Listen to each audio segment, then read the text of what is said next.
everybody, I'm here in the Adelaide Hills with Paul. Say hi everybody. Now Paul is a bike enthusiast and you're going to find out why. He collects and restores all kinds of bikes. Yes, I'm a bit of a bike nut, yeah. A bike nut? Bike nut, yeah. Anything from old bikes to up to probably 90s, yeah. 80s, 90s, yeah. Yeah, because you were saying that you've got some bikes here from an old World War II bike, so bikes from the 1930s. 1940s, yeah. Yeah. Then a lot of what I call retro rides, so anywhere from the 70s through to late 80s. Anything with down tube shifters and anything that's steel. Steel's real, so yeah, anything that's steel, yeah. So how did you get into that? Just picked up one bike one day, pulled it down, rebuilt it. It was an old 1960s Humber, and it was an addiction after that. I was looking for bikes to pull down and restore every weekend, yeah. So it takes about 30 hours to pull down. Oh wow, 30 hours. Yeah, if you want to do it properly. Yeah. You've been cycling for? About 30 years. 30 years. Yeah. And when did you start restoring bikes and pulling them apart? Probably, I don't know, 15, 20 years ago, I can't even remember. Yeah, before it was popular, before collecting old bikes was popular. Yeah, so I've got a collection, but there are people that have real good collections and specific collections, of very rare bikes. I have a lot of bikes and a lot of cool bikes to ride, but I wouldn't say I've had the best collection, that's for sure. And a lot of people have collections in their sheds that are much better than this, yeah. But you've got a shed full of bikes. I've got sheds everywhere. You've got bikes here which we're going to have a look at. But you did all of this before YouTube, so you wouldn't have even been able to go on YouTube to find out how to do all of this. No. How did you... I'm a hands-on person, so I mean, these bikes are pretty basic. From early 1900s to 2000, roughly, you can... things didn't change, threads didn't change. You pull down one bike and swap over bits and pieces. These days, with disc brakes and all that changes, but it's pretty basic. The main thing is to have the right tool. Have the right tool. Got the right tool, you can do anything, yeah. What's the right tool? The right tool is a shed full of tools. You can take off any cassette, pull down any pedal, pull down any headstem, If you've got the right tools, you can basically do anything, yeah. And so bikes, and we'll have a look at these bikes in a minute, but bikes have changed a lot in the last 100 years, or? Weight, gearing. I mean, they used to be single speed, obviously, which I've got some in the shed, old Super Elliots and old Malvern Stars and those things, and they were single speed. You had a free wheel on one side, which means that you could spin and the wheel would rotate without rotating your pedals. And then if you want to go to the track, you turn your wheel around and it had a fixed cassette on the other side because people only had one bike. So you have to turn your wheel around? Yeah, you pull your wheel out. It's called a flip-flop hub. So it's got two cassettes on it. You've got one? I've got some here, yeah. So we'll have a look at those. But yeah, it's just a wheel that's got a free wheel, which means it can spin freely when you're not pedaling, and one that's got a fixed one for a track. So people used to ride the same bike for road and track because bikes were expensive. You couldn't afford two bikes. Yeah.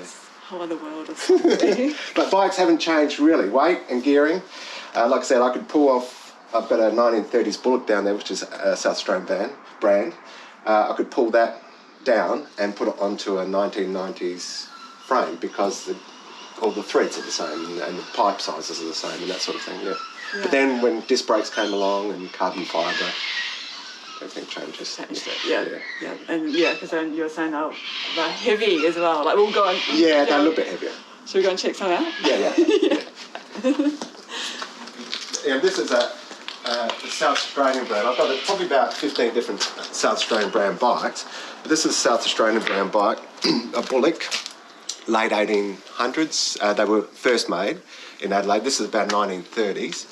A lot of these were used for the police corps, cycle corps in South Australia.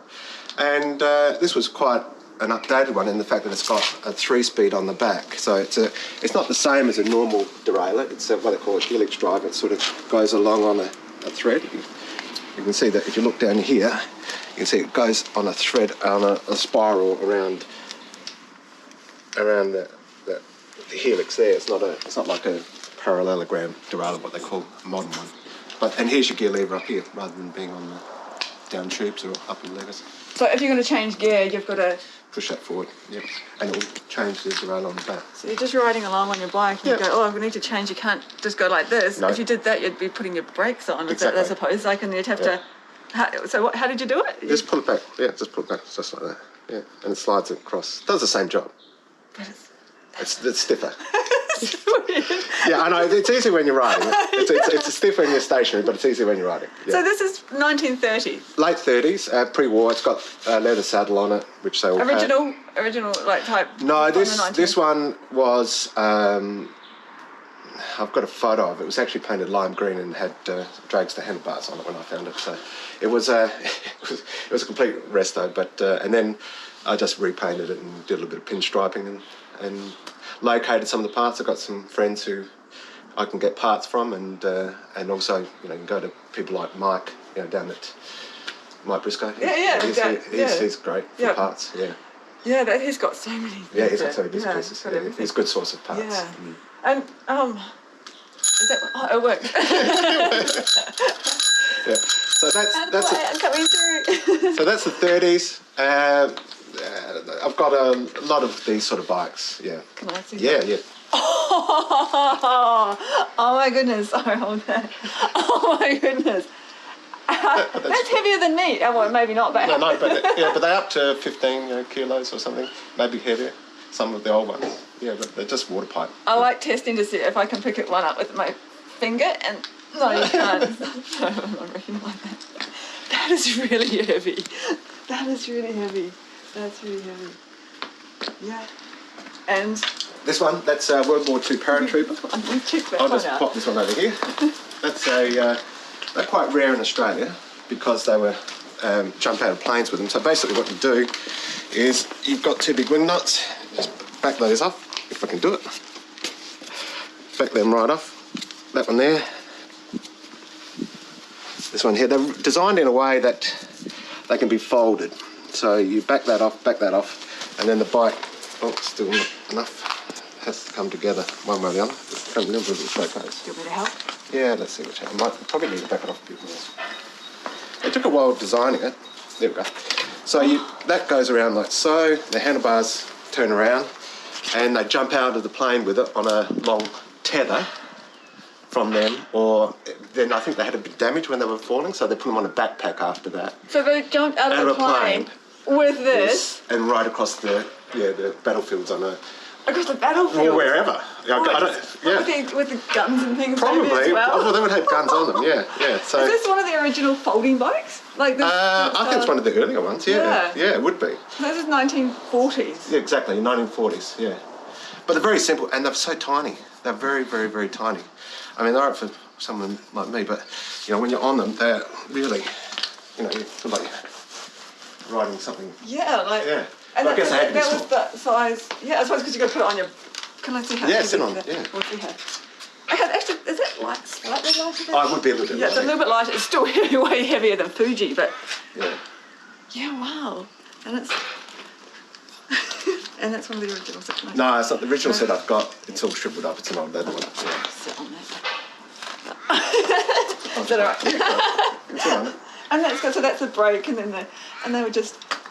Yeah, riding across, with your gun. Gun. Crazy.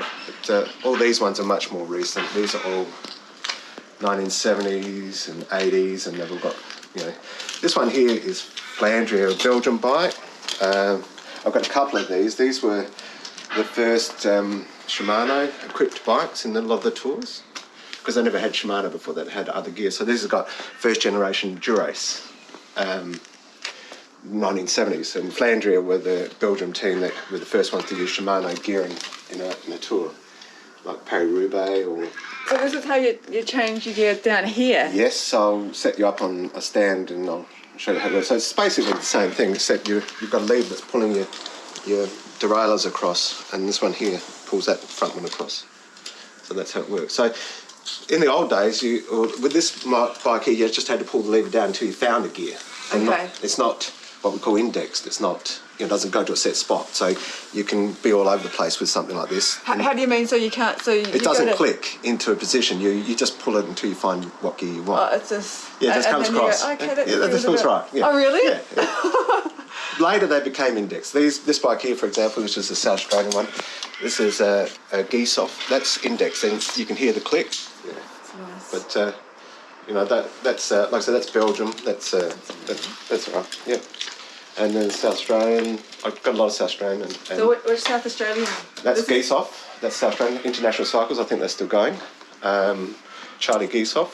So this was made in South Australia? South Australia, yeah. I've got another one as well, which is a little bit more of a racer than this one. That's a nice bike. Columbus. Macini is another, sounds Italian, but it's Australian. It's a local guy called Pud, who used to make bikes back in the day. Doesn't anymore? I don't think it's around anymore, unfortunately. Yeah, but the brands. Yeah, so that's another South Australian bike. Then you've got your French Peugeots, Italian Bianchis, that sort of thing. So these are 60s? These are 70s, that's 70s, Yeah. it's probably 80s, 70s, 80s, that's definitely 70s. That's 80s, mid-80s. Yeah. So 70s, 80s. But I've got earlier ones, and like I said, everything I restore I write, so they're going to be done properly.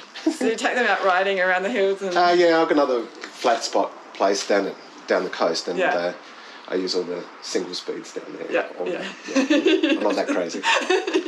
Although I have done crow's nest on these old heavy ones. But you make sure that you get it to a point where you can go riding on it and you know that everything's working and you can go for a proper... Yeah, I'm going to have a few breakdowns. But nothing major. Like gears might go miss or something, but nothing's going to fall off it.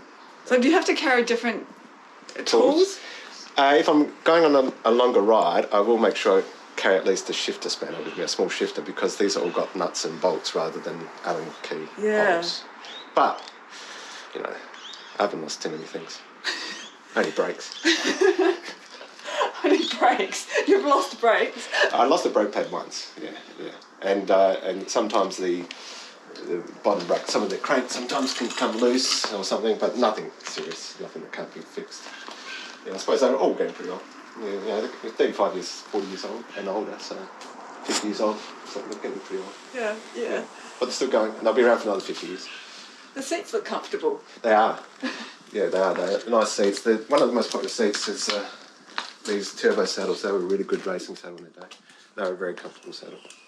So, because seats, now you see them, they have those carbon, they're really, they're really light and look really uncomfortable. So to get a comfortable, so what's changed? Why have they gone from these big they've gone from leather, these are leather, Italian leather saddles. And they're comfortable for tours, but they get too wide and then they start to hurt a little bit. So, some of the new lighter, narrow saddles I find just as comfortable. Yeah. They're not super soft. They're not, they're not. If you go too soft, then they sometimes get uncomfortable. Yeah, but that's one of the things that people, it's like the saddle's such an important part of it, but that's, you see some people riding them like... But brakes and things haven't changed much. Brakes are brakes, but they just don't have the same power, cantilevering power as the new ones, but they definitely work and pull you up, that's for sure. And then it's not going to slow you down, like it's not... They're just not as responsive, no, Yeah. and they're not, and the leverage is not the same. You feel like you have to jump on them a little bit harder to pull you up. Yeah. You got to plan ahead. Sounds like a lot of riding. Actually, you have to change the gear. You got to think about it. Everything just does seem like it can't be as... Only for the first few rides, and then after you've ridden it, I did last Christmas. I rode a different bike every day for the leading up to Christmas. This one? Yeah. Now the only thing you have to, like I said, this one's got index gears, so you will find the gears quite easily. Okay. Yeah. So I'm not going to have to keep trying to find it everywhere.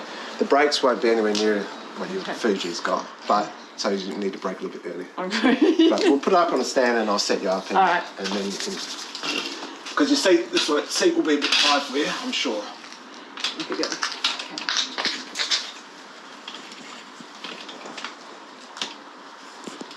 Quite a long reach, so it might be stretched out a little bit. Okay, yeah, it does. Yeah, it's a very, very long head stem, so if it's too long, I'll pop on another bike. But this one's quite a nice bike to ride. Just jump on that, you'll be alright on that, it's in the stand. So I'll change the pedals over. Okay. And then, okay. Alright, so it's alright for me just to... Yeah, it's not going to... Oh, it's actually not too... No, it's not too bad. Yeah, no. Is the reach okay on the pedals? Yeah. Right, so, do you want to practice with have a go at your gearing? Okay. Right, so that's your heavy gear, that's your highest gear, right? Well, you can do it, so pull it, leave it back. So that's the hardest gear there? Yeah, now pull it back towards you. Now... The easiest is coming towards me, the harder is going... You'll know straight away. Right? Yeah, so you just pull it towards you. You probably won't go out of that chain ring. If you're used to a compact, you probably won't go out. But if you want a big gear, just pull that one back. Alright? So that's your bigger gear. Okay. But you probably won't go to that because you're used to a compact. The brakes, really need to jump on them. Right. You need strong hands. Yeah, they're not like the modern ones. Sometimes if you're going down a hill, you might want to go to the drops down on here and to really get leverage on your brakes. Yeah. Okay. I actually think they're stopping. Oh no, they stop. Yeah, they're going to stop you, but I understand they're not going to be the same stopping power as a modern brake. Yeah, they're definitely going to pull you up. Actually was because I think it starts better than Fuji. They just stop. So that feels alright. That reach up on the bar. I think so. Yeah. No. Yeah. Okay. Well, I'll change the pedals over, and you can take that one. Maybe slightly more so. But it is. It's got a very long. It's got a very long head. I think it's okay. Yeah. What do you think? Does it look alright? Like it looks like it's positioned. Positioned alright. As long as you just put your heel on the. If you can put your heel on the. Bring that down. Can your heel touch that? Oh. Yep. That's alright. That's about right. Yeah, that's good. I just want to make sure your heel can touch that. That sort of gives you an indication of the seat height. Okay, so that's how you know if you... Yeah, if you can just sort of touch your heel on the bottom of the pedal, so it gets you in the right seat height. I know it's a little bit long, but for a short ride it's not going to affect you. No. But that's how you know how to... Yeah. That's a good thing. Yeah. So I'll just have to change those pedals over for you. So, and towards me makes it easier. In a way. In a way makes it harder. Yeah. So,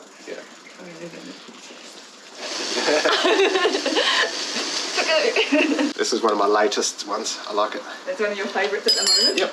Yeah. Is it kind of like having like pets? You've got some favourites, or you just love them all? Yeah, and the componentry. I like Campag componentry, but this Suntour stuff, and Adelaide was nice stuff as well. So there's 3 major brands componentry really: Shimano, Campag, Suntour back in the day, and a few others, but they were the main ones. And this is quite nice, the old Suntour Cyclone.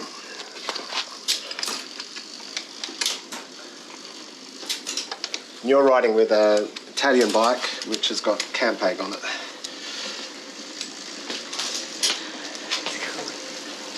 Like a holiday. I'm just testing, changing the gears. Like it seems easy, but I'm not riding anymore. Yeah, we'll go on the flats before we go on there. Yeah, cool.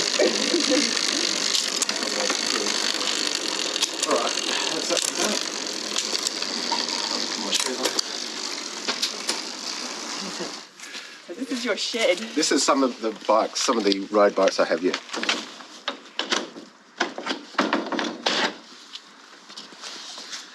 Right, so these are there's a lot of South Australian stuff in here, a lot of English stuff. There's a whole bunch of English roadsters and things over here, BSAs and Humbers and here. There's an American rider, black American rider who used to ride with this stem, and I don't know whether he designed it or what he had to do with it, but it's named after him, and his name was Major Taylor, who's obviously ex-war, and it's an adjustable stem. You've got a big knuckle on here, just slide along the stem and slide it back. They're very popular back in the day. And so there's just like... Just an adjustment. Instead of changing over your head stem, you can adjust it, because if you might be riding and slide it back, you might be track riding and want a longer reach. It just depends on your reach. On your positioning and... Yeah, you can't do that obviously on No. So why didn't that become popular? It seems like a good idea. It sort of does, but then you've got this extra that you don't. Yeah, but we have them all on a bike now, don't we? That's true. Yeah. They used to road ride and track ride. Yeah. And here's probably this. Yeah, so this one hasn't got it on, but these hubs had 2 cassettes. So one was a free wheel like that. And then on this side here, you put a fixed gear, which I've got on other bikes, but and that would be your track hub. So it's a fixed gear. There's no freewheeling. So one bike does everything. One bike does everything. But you have to adjust things to make just to flip them over. Yeah. And you've got to the point where they used to have back in the day, used to have racing wheel sets, and they used to carry their wheels on special brackets on the. Don't carry. Another set of wheels when they went to the track or something. So we're so lucky we don't have to do that. No, we can grab, we've got mountain bikes and road bikes, gravel bikes. Yeah, so we don't need to, Full of stuff. It's full of stuff. Yeah, so I can sort of, So this is my workshop. Cool. I can't remember where we were standing. No, Tools are important. I mean, Yeah. to get the right tools for the right job, I've got boxes of the right tools so I can pull apart anything. Yeah, you got that's what it's about. Yeah. Yeah, but you know, all the frames, I don't get them powder coated or anything like that. I always clean them metal off, brush them down, respray. Yeah. So it takes you 30 hours, did you say, to do It can take. If you're going to put it down and because I rebuild it as well. If you're going to rebuild the wheels. Yeah. You know, because I find that, you know, in order to get a nice polished, well, these aren't polished, but to get a nice polished surface, you know, it's nice to pull down the wheel. Yeah. Take out the spokes, polish it, and then rebuild the wheel. So just do the whole thing. Yeah. Do you get excited when you're going to do it? You're just like, oh. Yeah, I do. I love it. And yeah. you can't wait to get into it. And I haven't had time lately, but I used to spend hours out here. I just come out here and just putting down a bike, polishing it out. It's like jewellery. Yeah. So it's kind of like a meditation in a way, isn't it? Yeah, You just get lost in it, and yeah. and you'd be. I suppose you're a bit of a perfectionist, so that you just got to get it right. Exactly, yeah. And you've got to get the right components. Yeah. If you're missing a piece, you look for that little piece to make a complete group set, yeah. You know, it took me 3 years just to get 2 hubs that I was looking for, you know, some French prior hubs. So, Oh, really? Yeah, I found them on 2 different bikes, but like fortunately I had a front and rear, and it took me ages to find those. Yeah.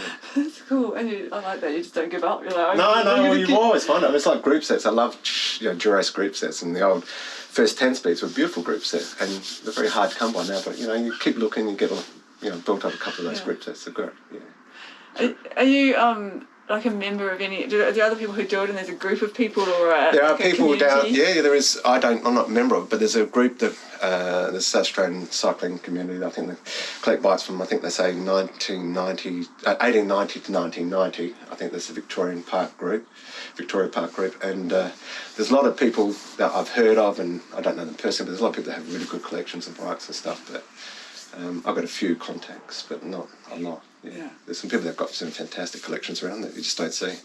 We need to get a South Australian Cycling Museum. I've got to say that. There's a museum.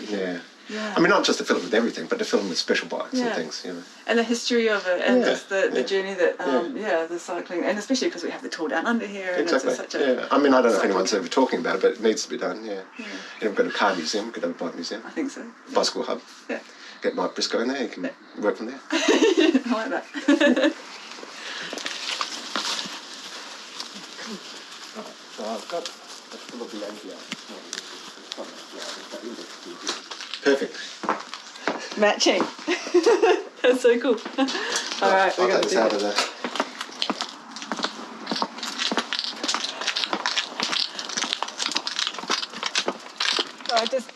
So I just get on the bike and ride. We'll roll down the hill, play around with the gears, Yeah. check out the brakes, and then we'll go for a ride. I'm a little bit nervous. No, you're right. It's a bike. It's only a bike. It's a bike. Okay. Yeah. Okay, and that's a back brake as well, isn't it? That's the back brake. That's the back brake. Yeah, sometimes I switch Not it the around. front. Yeah, so I've got to remember. Is that the same as yours?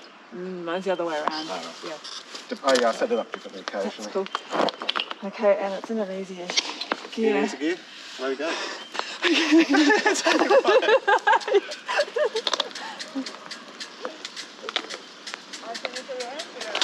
Okay, I've got to make it easier and goes towards me. You're going to be in your last gear and think that's it.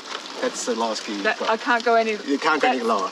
No! Yeah. Fuji's back there laughing at me, going, ha ha. There's no dinner plate on that bike. I think it's about a 26 on the back. This is awesome. That was amazing. I think, is that the slowest that you've done that loop with me? Because I was doing... I have to say yes. Guys, Only because of the descents. Only the descents, yeah. Not the climb. Your climbing was fine. Yeah. Just your descents.